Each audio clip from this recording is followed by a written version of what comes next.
saluran informasi warga Pati. Mitra Pas, saatnya Anda ikuti kajian tafsir Ibnu Katsir bersama Ustadz Abdul Kholik Syafi'i MPD Al-Hafidh, pengasuh Pondok Pesantren Yambu'ul Ulum, Sukolilo Pati. Selamat mengikuti. Assalamualaikum warahmatullahi wabarakatuh. Makin pas, makin pasti, Pas FM pasti. Bismillahirrahmanirrahim. Mitra Pas FM yang dirahmati Allah, pertama-tama segala puja dan pujian yang milik Allah Subhanahu wa Ta'ala. Dan bersyukur karena dalam kesempatan sore kali ini kita masih diberikan nikmat hidayah, masih diberikan kesempatan sehingga kita bisa bersua kembali bertemu dalam kajian udara, kajian kitab tafsir Ibnu Katsir. Tak lupa juga salawat ma'assalam kepada junjungan kita Nabi Allah Muhammad Sallallahu Alaihi Wasallam yang kita nantikan syafaatnya di hari kiamat nanti. Baik, Mitra Pas FM yang dirahmati Allah, senang rasanya sore kali ini saya Rifanili bisa kembali hadir untuk Anda dalam program kajian kitab tafsir Ibnu Katsir. Dan tentunya dalam kesempatan ini nanti Anda bisa berdiskusi Mitra Pas bersama kami melalui SMS ataupun juga WhatsApp di 085277999101. Sementara untuk line telepon juga bisa Anda manfaatkan lewat 0295385877. Untuk pengguna WhatsApp juga bisa berkirim voice note atau suara Anda ya. Nanti Anda bisa dekatkan ke HP Anda sehingga suara Anda bisa jernih sehingga nyaman kami udarakan. Dan Mitra Pas, seputar kitab tafsir Ibnu Katsir ini merupakan salah satu kitab tafsir Al-Quran yang dijadikan rujukan para ulama terkemuka dalam bidang tafsir. Karya monumental dari Al-Hafidh Ibnu Katsir yang sangat familiar di kalangan umat Islam. Tentu Anda juga harus mengkaji karena ini adalah tafsir dari kitab suci umat Islam, Mitra Pas. Dan dalam kesempatan sore kali ini kita sudah sampai Mitra Pas pada meneruskan episode berikutnya Mitra Pas, yaitu kita sudah sampai pada surat ke-105. Mas kami 112 Mitra Pas, kita sudah sampai pada surat Al-Mu'minun, sekali lagi ayat 112. Dan di studio 1 Radio Pas FM Pati sudah rawuh narasumber kita untuk memberikan pencerahan. Beliau adalah Al-Ustadz Abdul Kholik Syafi'i MPD Al-Hafidh, pengasuh Pondok Pesantren Yambu'ul Ulum Sukolilo Pati. Assalamualaikum warahmatullahi wabarakatuh, Ustaz. Waalaikumsalam warahmatullahi wabarakatuh. Monggo, Ustaz. Assalamualaikum warahmatullahi wabarakatuh. Alhamdulillahilladzi hadana lihada wa ma kunna linahtadiya laula an hadanallah. Asyhadu an la ilaha illallah wahdahu la syarika lah wa asyhadu anna Muhammadan abduhu wa rasuluh. Allahumma fasalli wa sallim wa barik ala Sayyidina wa maulana Muhammadin wa ala alihi wa sahbihi ajma'in. Subhanaka la ilma lana illa ma 'allamtana innaka antal alimul hakim.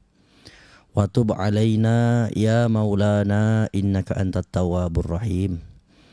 Rabbi shrah li sadri wa yassir li amri wahlul 'uqdatam min lisani yafqahu qawli. Amin. Amma ba'd. Mitra Pas FM dimanapun Anda berada, semoga senantiasa mendapat rahmat, mendapat kesehatan dan keberkahan dari Allah Subhanahu wa Ta'ala. Dan juga yang saya hormati sahabat saya Mas Ari yang selalu setia menemani kajian tafsir Ibnu Katsir.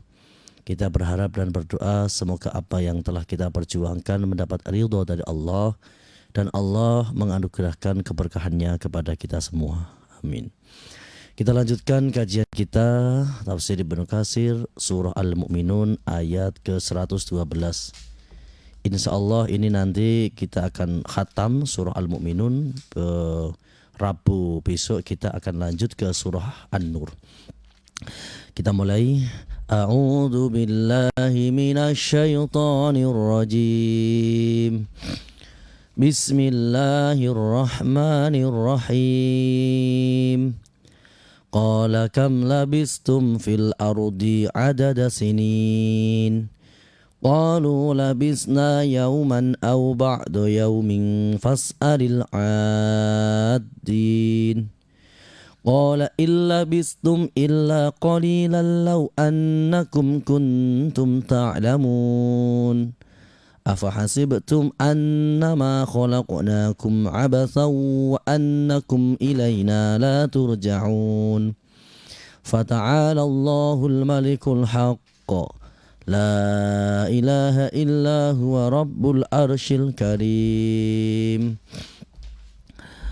ومن يدع مع الله إلها آخر لا برهان له به فإنما حسابه عند ربه إنه لا يفلح الكافرون وقل رب اغفر وارحم وأنت خير الراحمين Bismillahirrahmanirrahim.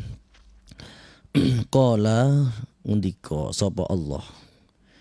Kam iku pira labistum manggon sira kabeh fil ardi ing dalem bumi adada sinina ing itungane pira-pira taun. Qalu padha jawab kabeh sapa manusa. Labisna manggon sapa kita yauman ing sedina au ba'da yaumin atau setengah dina.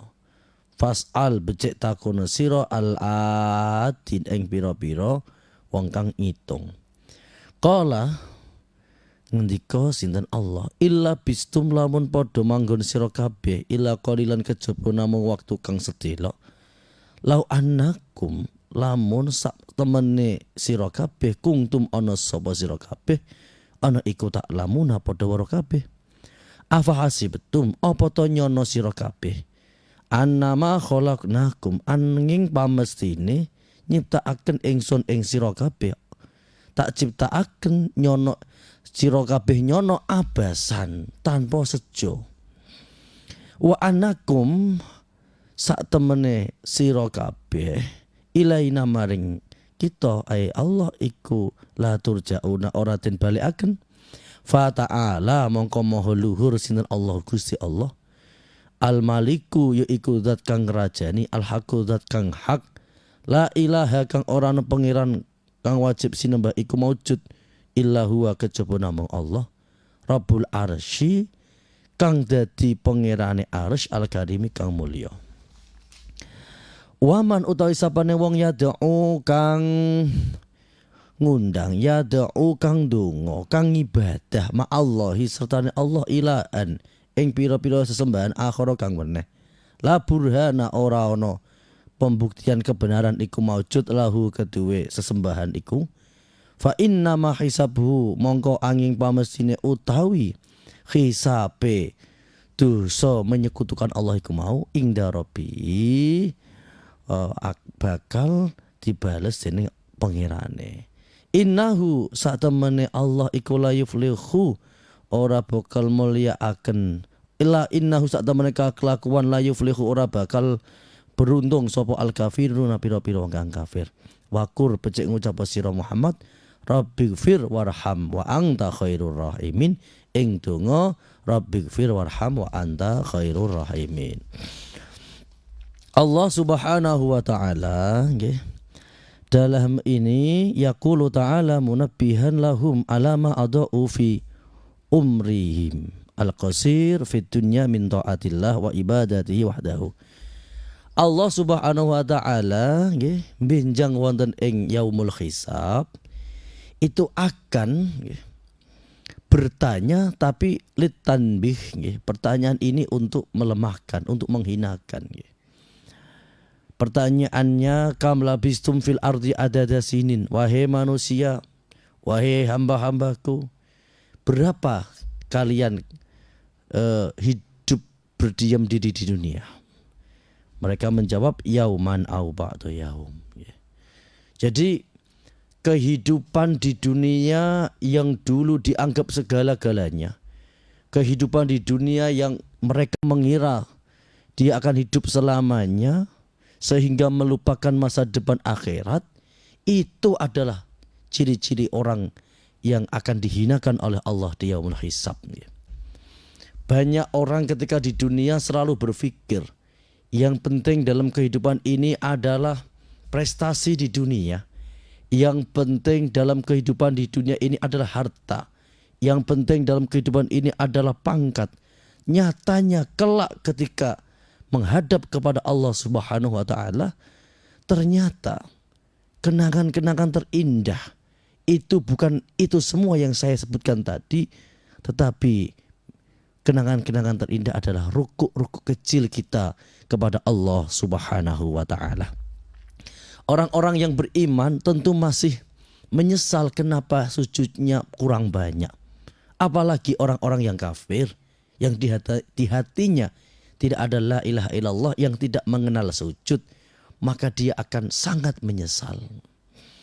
Maka salah satu yang membahagiakan kepada diri kita adalah ketika kita masih diberi umur seperti ini, maka kita wajib bersyukur. Karena ribuan dan bahkan triliunan orang yang sudah meninggal dunia, mereka tidak mempunyai keinginan apapun. Keinginannya hanya satu, ingin dihidupkan kembali dan bersujud kepada Allah. Maka kita harus berbahagia.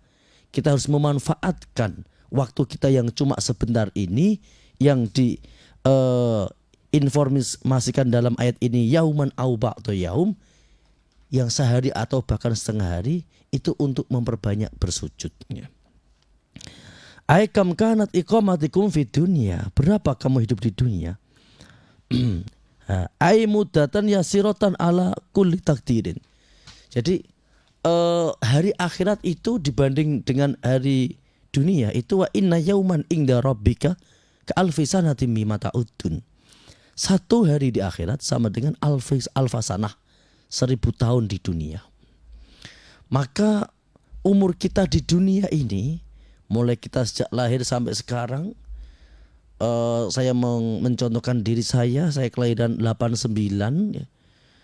Dari saya kecil lahir di 89 sampai sekarang 2023, kurang lebih saya hidup selama 33 tahun.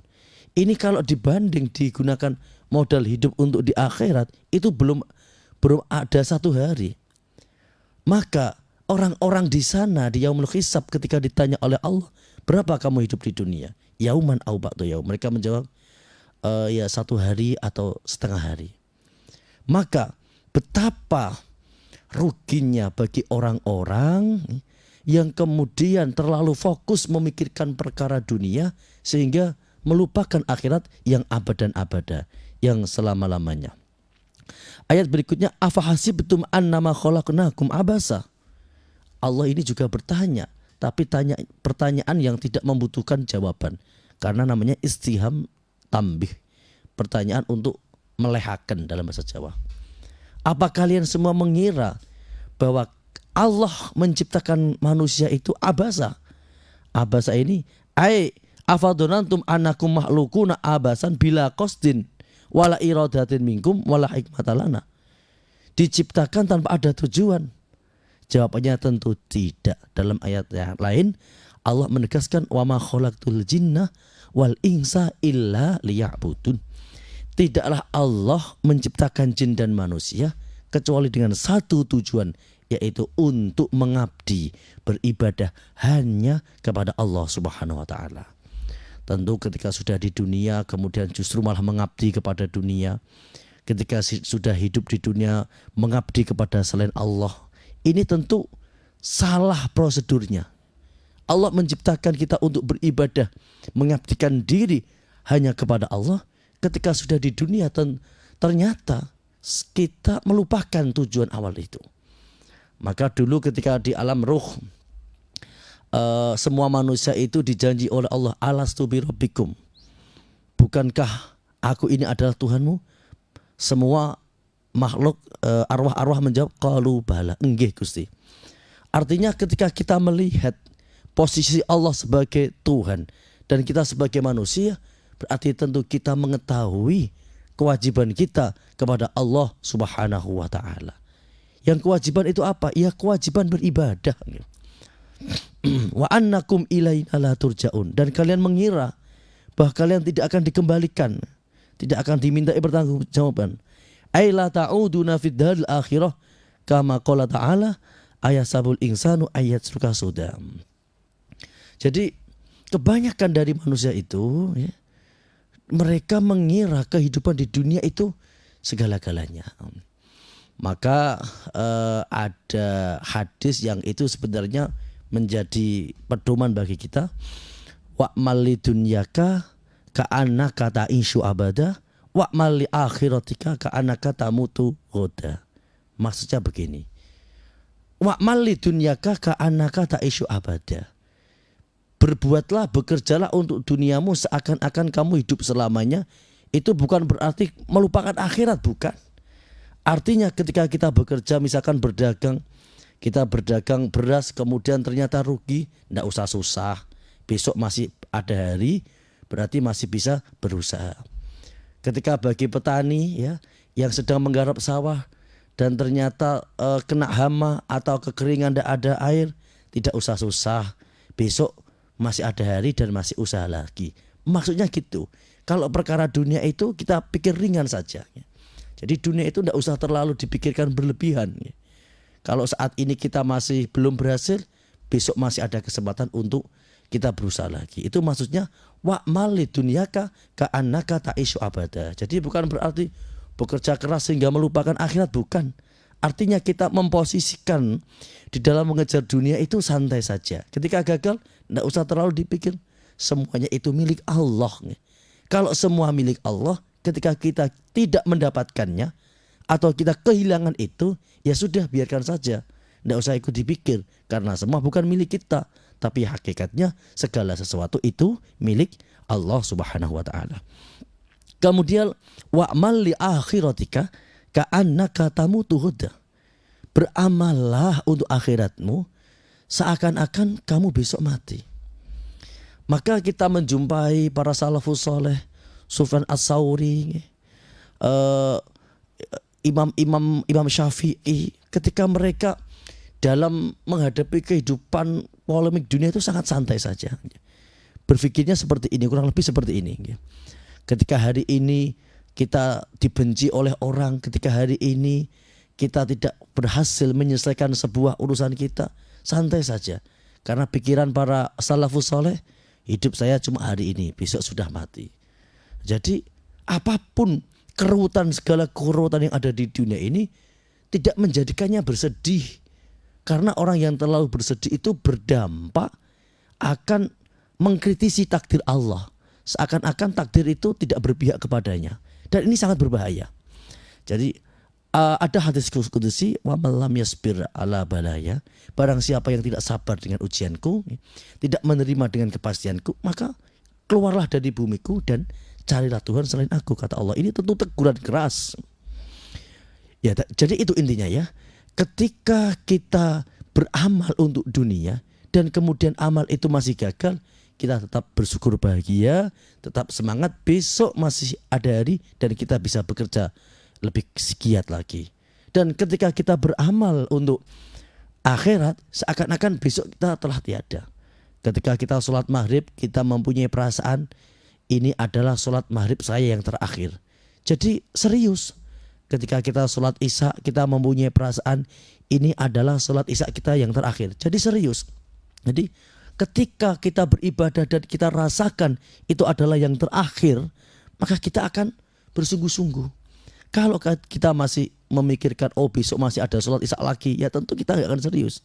Jadi cara mengimplementasikan hadis tersebut begitu. Lanjut. Fata'alallahul malikul haqq, la ilaha illa huwa rabbul arsyil karim. Jadi Allah ini bersifat qadim. Qadim itu terdahulu. Sebelum makhluk mengucapkan subhanallah maha suci Allah, Allah sudah maha suci. Sebelum makhluk mengucapkan Allahu Akbar, Allah maha besar, Allah sudah maha besar. Tidak seperti makhluk ya.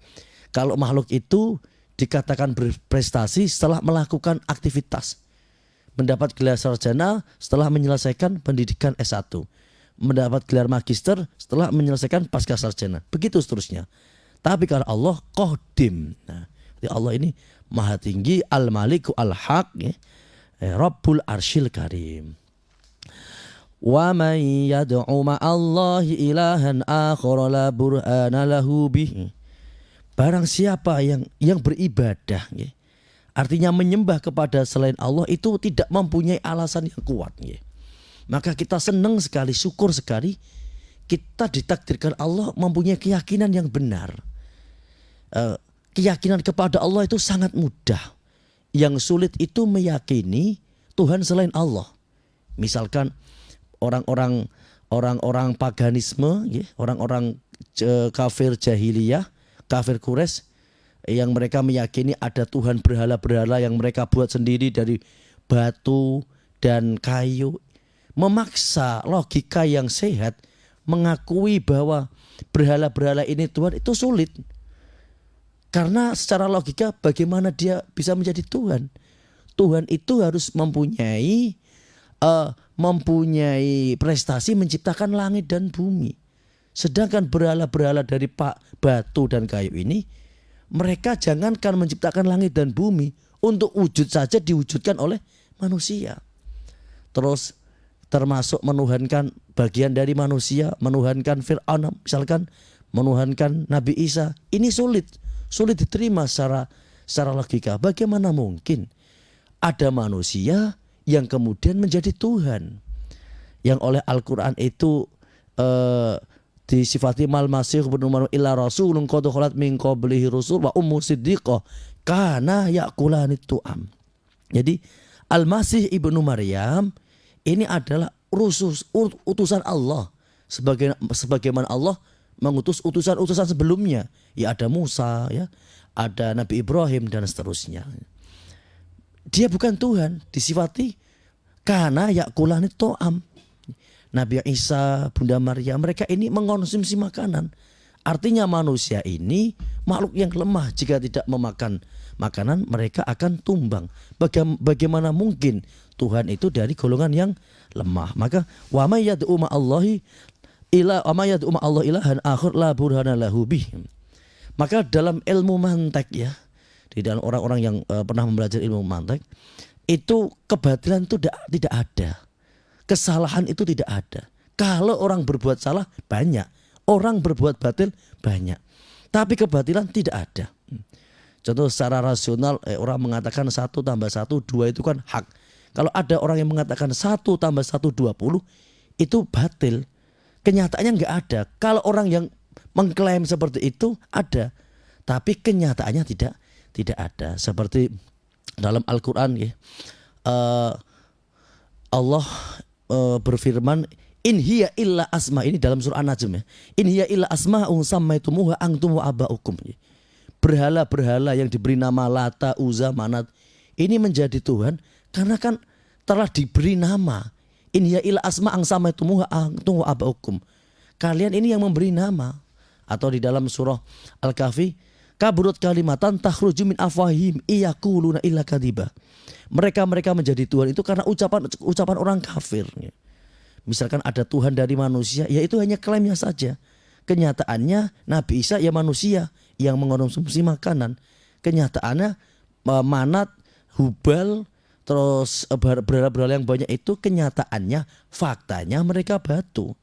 Jadi batil itu tidak pernah ada. Nah, kalau orang yang berbuat batil itu banyak. Jadi seperti kalau kita melihat anak-anak muda itu kan gambarannya orang yang baru beranjak dewasa, gampang galau, gampang sedih, sehingga ketika di dalam sebuah permasalahan mereka ngefly.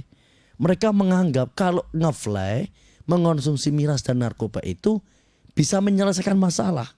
Itu kan anggapan yang batil. Artinya tidak pernah ada permasalahan itu selesai dengan narkoba. Tidak pernah ada permasalahan itu selesai dengan miras. Kalau orang yang salah siapa? Anggapan seperti itu yang salah. Maka dalam ilmu mantek, kebatilan itu selamanya tidak pernah ada. Yang ada hanya orang yang berbuat batil. Kesalahan itu juga tidak pernah ada. Yang ada itu orang yang berbuat salah. Karena hakikatnya ya yang ada itu perkara yang hak. Tuhan yang ada ya Allah. Kebenaran yang ada ya kebenaran yang dibawa oleh Rasulullah Muhammad sallallahu alaihi wasallam. Fa inna ma hisabuhu inda rabbih innahu la yuflihul kafirun. Jadi semua nanti akan mendapat hisab dari Allah. Saya teringat dan sering menyampaikan bagaimana logika ketuhanan yang dibangun oleh Nabi Muhammad SAW. Ketika itu orang-orang kafir Quraisy bertanya kepada Nabi Muhammad, wahai Muhammad, manggilnya masih pakai Muhammad karena belum beriman. Bagaimana mungkin Tuhan itu cuma satu? Padahal kebutuhan kita itu banyak. Kita butuh menang perang, butuh hasil dagang dan lain sebagainya. Kalau Tuhan cuma satu tidak cukup. Nabi Muhammad cara membantahnya juga dengan argumen, bukan dengan kekerasan. Ya. Nabi Muhammad kemudian bertanya, wahai orang Arab, sekarang kalian saya tanya, seumpama kalian menjadi pelayan, enak mana menurut kalian? Mempunyai majikan banyak dan mempunyai majikan satu. Seumpama kalian mempunyai majikan yang banyak, majikan satu memerintahkan A, majikan dua memerintahkan B, majikan yang ketiga memerintahkan C, begitu seterusnya. Kalau kau melaksanakan perintah majikan yang satu, kemudian kau akan meninggalkan perintah majikan yang lain. Enak mana punya majikan banyak dan satu? Orang Arab tersebut menjawab, ya enak punya majikan satu Muhammad. Lah begitu, Tuhanmu adalah majikanmu.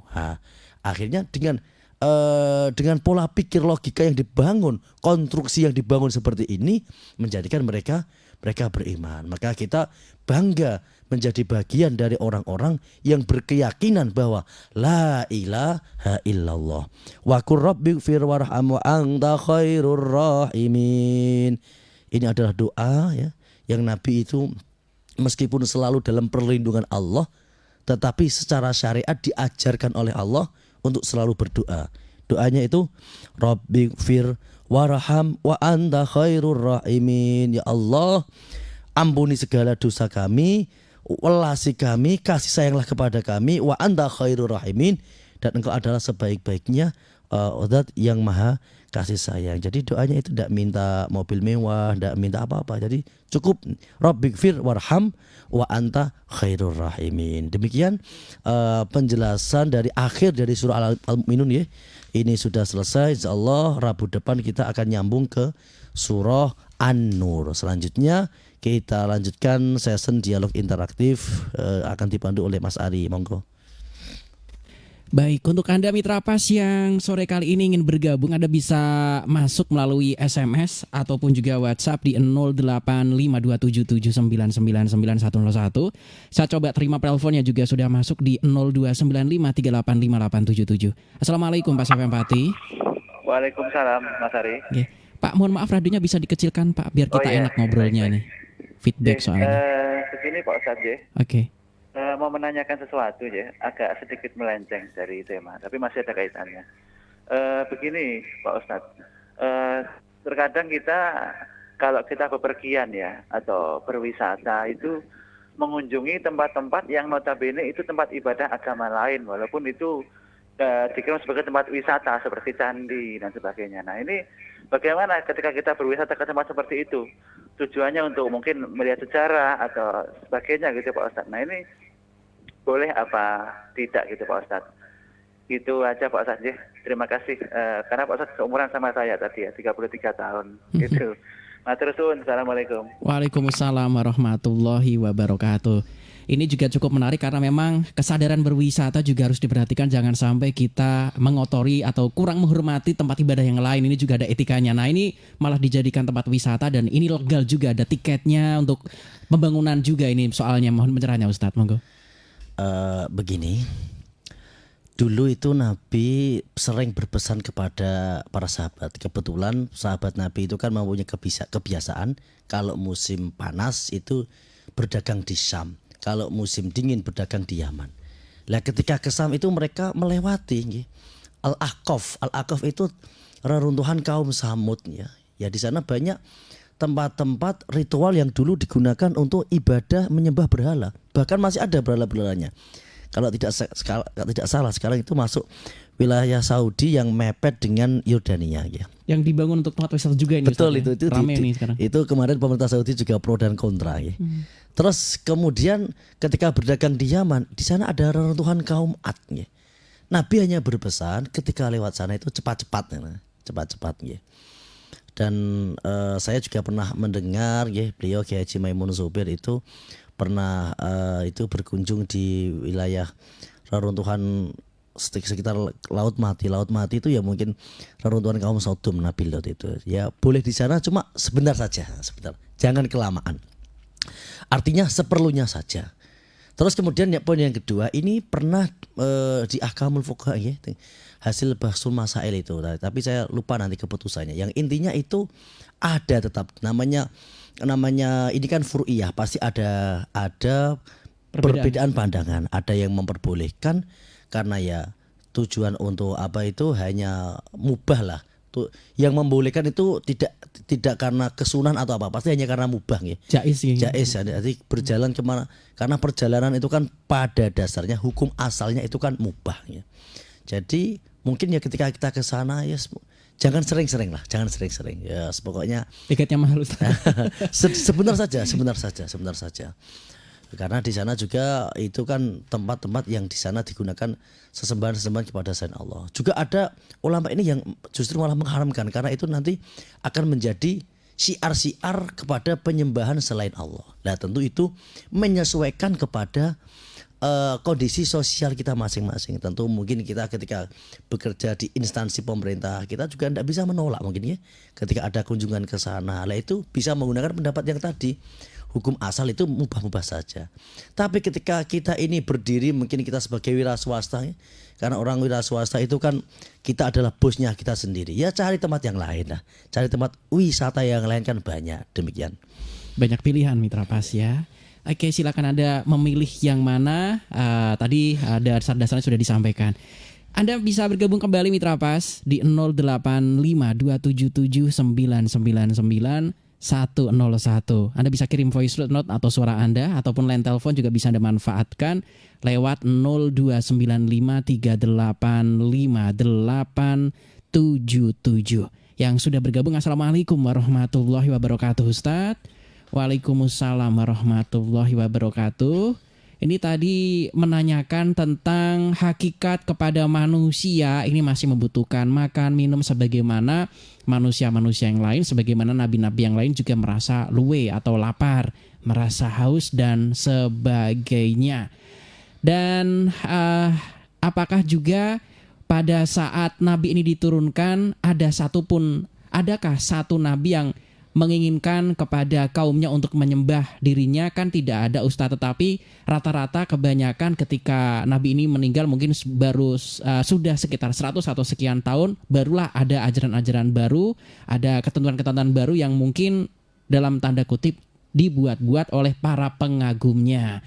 Dari Mas Rofik pagi yang sudah bergabung mencerahannya Ustadz, monggo.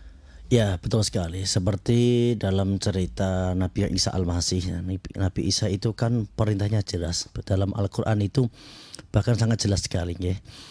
Itu kalau ya Isa bin Maryam, anta qulta linnasi takhiduni wa ummiya ilahaini min dunillah. Qala subhanaka ma yakunu li. Ya Allah itu berfirman atau meminta pertanggungjawaban. Apakah engkau memerintahkan kepada kaummu menyembah aku dan ibuku? Nabi Isa menjawab, saya tidak patut berbicara seperti itu. Saya hanya memerintahkan untuk menyembah kepada engkau wahdah, mengesahkan engkau. Tapi dalam perjalanannya ya, saya pernah membaca banyak referensi dan literatur itu. Di antaranya yang pertama kali mengukuhkan Isa sebagai Tuhan itu kan Paulus ketika di dalam ada kesepakatan di Bizantium, sehingga mengangkat Isa sebagai bagian dari Tuhan. Padahal ketika Nabi Isa itu hidup di tengah-tengah komunitas kaum Yahudi, itu yang hasut juga orang Yahudi sendiri. Sebenarnya orang-orang Romawi, penguasa Romawi itu tidak ada urusan dengan Nabi Isa, gak mempunyai kepentingan untuk menangkap dan menyalib Nabi Isa. Nabi Isa itu kan keturunan dari Harun, dari Lewi. Sedangkan orang-orang yang hasut dengan kehadiran Nabi Isa itu ada terah keturunan dari Yahuda. Itu mereka merasa terganggu dengan adanya Nabi Isa, karena Nabi Isa itu menjelaskan tentang kebenaran dan mereka itu mempunyai kepentingan dengan agama. Dengan agama mereka itu mendapat keuntungan dan Nabi Isa itu meluruskan itu. Maka para rahib-rahib Yahudi itu melaporkan Nabi Isa kepada Romawi dengan tuduhan pemberontakan dengan tuduhan bahwa ini membahayakan kekuasaan Romawi di Yerusalem.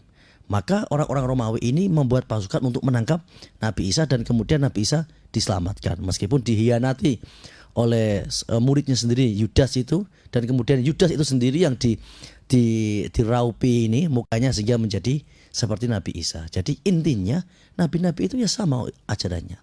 Kemudian menjadi keliru itu ya karena ada oknum-oknum itu ya. Jadi oknum itu rata-rata soal kepentingan. Ketika Abu Jahal menolak kehadiran Nabi Muhammad itu ya karena dia itu sudah merasa orang yang paling berkuasa untuk Ka'bah, dan banyak kepentingan yang akan hilang jika nanti Nabi Muhammad meluruskan itu semua, sehingga dengan dari kepentingan dunia itu menolak segala kebenaran. Begitu juga yang dialami Nabi Isa, itu sebenarnya orang-orang Yahudi sendiri yang mempunyai kepentingan untuk menyingkirkan Nabi Isa. Dan di kemudian hari ketika Nabi Isa ini diselamatkan oleh Allah dan ada sosok Yudas ini yang kemudian disalib, terus kemudian Paulus itu kan juga orang Yahudi sendiri, mereka ini yang menisbatkan Isa bagian dari Tuhan. Maka dalam surah Al-Fatihah itu ghairil maghdubi alaihim waladdallin. Ghairil maghdub itu orang yang dimurkai, orang tahu kebenaran tapi tidak mengikuti, itu orang Yahudi. Terus waladdallin, orang yang tersesat, yaitu orang-orang Nasrani. Mereka itu disesatkan oleh sosok Yahudi yang bernama Paulus. Dan sampai sekarang demikian penjelasannya. Baik, ini mungkin terakhir Ustadz karena sebentar lagi maghrib tiba. Assalamualaikum warahmatullahi wabarakatuh Ustadz. Waalaikumsalam warahmatullahi wabarakatuh. Ini berkaitan tentang hidup di dunia seperti orang yang sedang main-main. Sekarang ini saya juga sempat sedih karena memang ada perkataan ibarat mampir ngombe, kemudian malah minum yang tidak-tidak itu loh Ustadz. Ini juga ramai dijadikan meme-meme di media sosial. Semoga terlaknat. Dari Mas Haji ini. Nah yang coba saya tanyakan, hidup di dunia ini kan ketika kita membutuhkan sandang, pangan, makan seperti apa yang diperlukan oleh nabi-nabi ini kan kita butuh ikhtiar untuk bekerja. Tetapi terkadang kita ini juga merasa apakah ini kita terlalu mabuk dunia atau kita berusaha ikhtiar untuk membuat perut kita kenyang supaya kita bisa beribadah kepada Allah Subhanahu wa taala. Dua sisi yang kadang ini saling berbenturan tetapi sebetulnya katanya juga tidak, tetapi saya masih tetap bingung Ustadz. Apakah ini saya mabuk dunia ataukah tidak ketika bekerja? Dari Mas Haji, mohon pencerahannya Ustadz. Pertama, la'ibun walahun itu dijelaskan dalam tafsir. Dunia itu berubah-ubah. Kadang orang yang kaya menjadi miskin, miskin menjadi kaya. Kita cocok kepada seorang kemudian nanti bermusuhannya. Dia la'ibun walahun. Seperti politik itulah. Kadang kawan, kadang lawan. Jadi diperjuangkan betul-betul ternyata tidak sesuai dengan keinginan. Itulah ibn walahun. Jadi di dalam perkara dunia kita harus mereduksinya. Jadi dipikir enteng saja gitu. Terus kemudian bagaimana kita korelasinya kita berjuang di dunia nanti sampai di akhirat. Pengertian dunia itu kullu ma la yanfa'ul akhirah. Apa saja yang tidak ada manfaatnya untuk akhirat. Lah dengan metode ini atau dengan konsep ini maka apapun yang kita kerjakan kalau kita niatnya mencari ridha Allah itu juga perkara akhirat. Kita bekerja meniat nafkah untuk keluarga agar bisa sekolah, keluar untuk beribadah itu juga amal akhirat. Maka kita harus mengingat definisi dunia itu kullu ma la yanfa'ul akhirah. Apapun yang tidak ada manfaatnya untuk akhirat itu dunia. Berarti mafhum mukhalafahnya apapun aktivitas kita baik bekerja atau apapun kalau adalah orientasinya akhirat ya berarti bukan dunia. Maka tetap semangat ya, insyaallah agama ini mudah ya. Kita bekerja dengan niat mencari ridha Allah itu juga menjadi amal akhirat. Demikian. Oke, berarti yang kerja tetap semangat bekerja Ustadz ya. Karena untuk sanggung ibadah, haji juga butuh dana, umroh butuh dana dan itu tidak sedikit. Tinggal niatnya aja yang diswet kayak gitu Ustadz ya. Oke, mohon doanya Ustadz karena kita harus segera closing ini. Sebentar lagi maghrib, monggo. Bismillahirrahmanirrahim. Allahumma salli ala sayyidina Muhammad wa ala ali sayyidina Muhammad. Alhamdulillahirabbil alamin. Ya Allah, kami memohon kepadamu semoga dengan keberkahan kami menghatamkan surah Al-Mu'minun. Semoga kami semua dan seluruh mitra Pas FM dimanapun mereka berada ya Allah, jadikanlah kami sebagai al-mu'minun, mukmin yang sejati. Rabbana atina fid dunya hasanah wa fil akhirati hasanah wa qina adzabannar walhamdulillahi rabbil alamin. Demikian dari saya, kurang dan lebih mohon maaf. Akhirul kalam wal afu minkum. Wassalamualaikum warahmatullahi wabarakatuh. Waalaikumsalam warahmatullahi wabarakatuh. Mitra Pas, mohon maaf apabila ada hal yang kurang berkenan karena kesempurnaan mutlak hanyalah milik Allah Subhanahu wa taala. Kesalahan datangnya dari kami sebagai makhluk yang memang diciptakan serba kurang. Saya Arif Vanili beserta kerabat kerja Radio Pas FM Pati pamit. Informasi Pas FM pasti. Wassalamualaikum warahmatullahi wabarakatuh. Mitra Pas, demikian tadi telah Anda ikuti kajian tafsir Ibnu Katsir bersama Ustadz Abdul Kholik Syafi'i MPD Al-Hafidh, pengasuh Pondok Pesantren Yambu'ul Ulum, Sukolilo Pati. Kajian tafsir Quran Ibnu Katsir di Radio Pas FM Pati bisa Anda ikuti kembali pada Rabu minggu depan. Anda juga bisa mengikuti kajian rutin malam Jumat tafsir Ibnu Katsir ba'da maghrib, diawali sholat berjamaah di Masjid Al-Istiqomah, Jalan Sunan Prawoto, Sukolilo. Dan setiap selapanan malam Jumat Wage jam 7 malam ba'da sholat Isya. Anda juga bisa menghadiri majelis dzikir mujahadah dan istighosah bersama Ustadz Abdul Kholik Syafi'i MPD Al-Hafidh di Pondok Pesantren Yambu'ul Ulum, Dukuh Tambang Sari, Kedung Winong, Sukolilo.